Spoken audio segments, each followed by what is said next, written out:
The fix is in for this project and this vote.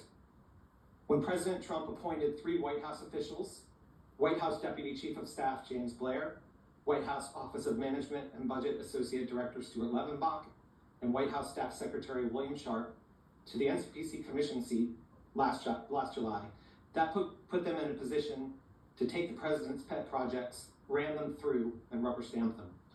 Those appointments were not just a crude political power play. They were unlawful, and they destroy the credibility of the vote on this project if those individuals vote for it. The section of the National Capital Planning Act that Congress designed to establish this commission, specifically 40 U.S.C. 8711B1B, requires that only, quote, citizens with experience in city or regional planning, end quote, are eligible to be appointed by the president to NCPC commission seats.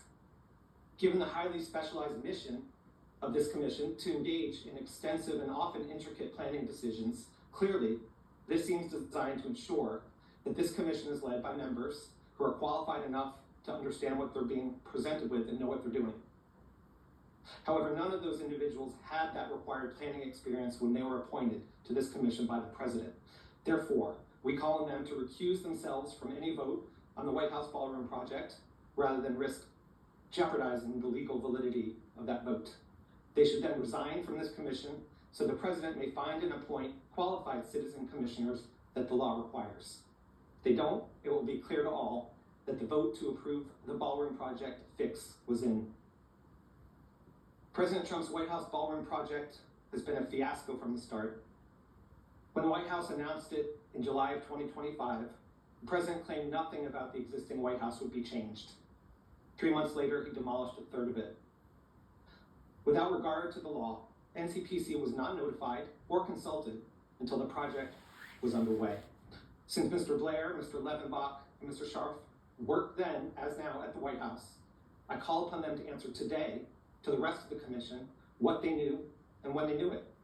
If they knew the East Wing was going to be demolished before it was, why did they withhold that information from the rest of the NCPC commission and staff who under the law should have been advised? A massive amount of money has flowed into the White House Ballroom project from corporations, billionaires, and an unknown number of secret donors through what a federal judge has called a, quote, Rube Goldberg contraption, end quote, that clearly seems designed to evade congressional and public oversight and shield the donors and recipients of the money from scrutiny. According to news reports, the expectation of those donors is their names will be etched on the White House ballroom as part of the ballroom's brick or stone. It's outrageous that the administration would engrave the names of corporations with government contracts who gave them checks on the White House like a big tacky advertising billboard. That's surely within your purview, and I ask NCPC to explicitly prohibit them from doing that. The proposed White House Ballroom project before you is wildly out of whack with the existing White House, as you've heard from so many people. Experts up and down the spectrum, it's too tall, it's too bulky, it will block public views, it fails to respect the dignity of America, and it fails to, quote, best promote public health, safety, morals, order, convenience, prosperity, and the general welfare, as well as efficiency and economy in the process of development, end quote. As many of you will recognize, that is the mission and the objective of this commission, according to the National Capital Planning Act, which created the commission as it exists today. Since the White House Ballroom project fails to meet those objectives, we call on NCPC to reject it, send it back to the drawing board, and ensure that they start over and get it right. Thank you. Yeah, I'm going to break in and respond to Mr. Gollinger directly since he's challenged my credentials to serve on this commission. First of all, sir, you're just completely wrong. I was appointed because I did have the qualifications necessary to serve on the commission, and that's in fact why the president chose me.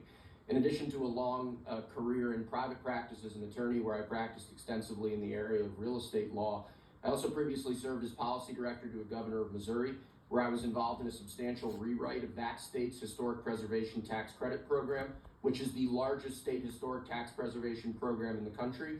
I also represented the governor's interests on the Missouri Development Finance Board, the Missouri Housing Development Commission, dealt extensively with real estate tax credit programs all across the state. And I also personally was responsible for designating that state's opportunity zones in 2018.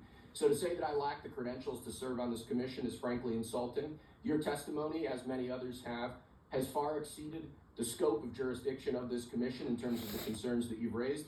I wish you a very good day, and I thank you for appearing here today. If Mr. Blair and Mr. Levenbach, Commissioners Blair and Levenbach, also want to respond as to their qualifications, I assure you that they are every bit as legally entitled to serve on this commission pursuant to the President's appointments as I am.